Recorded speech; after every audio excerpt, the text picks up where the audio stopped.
In a world on edge, the Trump administration finds itself at the center of two critical diplomatic battles, one with Iran, the other between Ukraine and Russia. Both involve peace, both involve pressure, and both carry the risk of war. Direct negotiations between the United States and Iran are underway. In Muscat, Oman, U.S. and Iranian officials have met for a third round of talks, signaling momentum toward a possible deal. President Trump expressed cautious optimism, stating, "We're dealing with them directly, and maybe a deal is going to be made." But behind the scenes, military pressure looms. In an interview with Time, Trump warned, "I may go in very willingly if we can't get a deal." This dual approach, diplomacy backed by military deterrence, is a signature of the administration's America First strategy, negotiation first, force if necessary. The clock is ticking. Trump predicts a deal pretty soon, but critics warn that Russian negotiations could hand Iran favorable terms, especially with uranium enrichment nearing weapons-grade levels. Iran's program is more advanced than ever. Over 900 kilograms of 60% and 20% enriched uranium, and growing. Any lasting agreement will have to balance hard sanctions relief with tough, verifiable restrictions on Iran's nuclear ambitions. It won't be easy.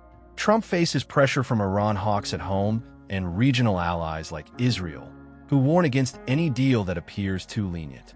Israel, remembering past threats, might act on its own if it believes Iran is nearing nuclear weapons capability, just as it struck Iraq's nuclear reactor in 1981. Meanwhile, Trump's diplomatic efforts stretch to Eastern Europe.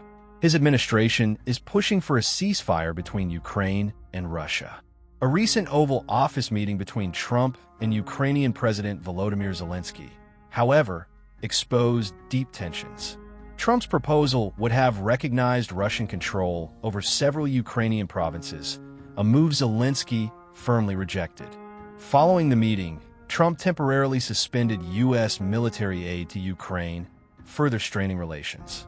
Despite the friction, Trump insists that a ceasefire is the first step toward peace, even as critics accuse him of unfairly pressuring Ukraine.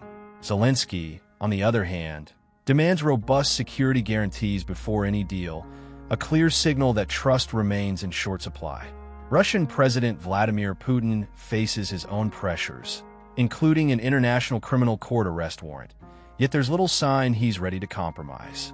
Trump has urged both sides to sit down for direct talks, but so far, silence.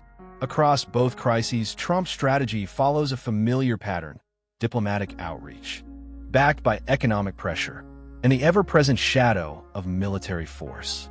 Whether confronting Iran's nuclear ambitions or seeking peace in Ukraine, Trump's playbook hinges on strategic ambiguity, a careful balance between negotiation and hardline threats.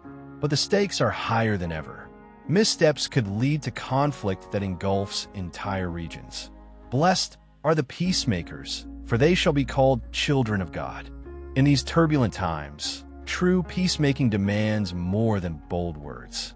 It demands wisdom, patience, and an unwavering commitment to lasting solutions, not just for America, but for the world.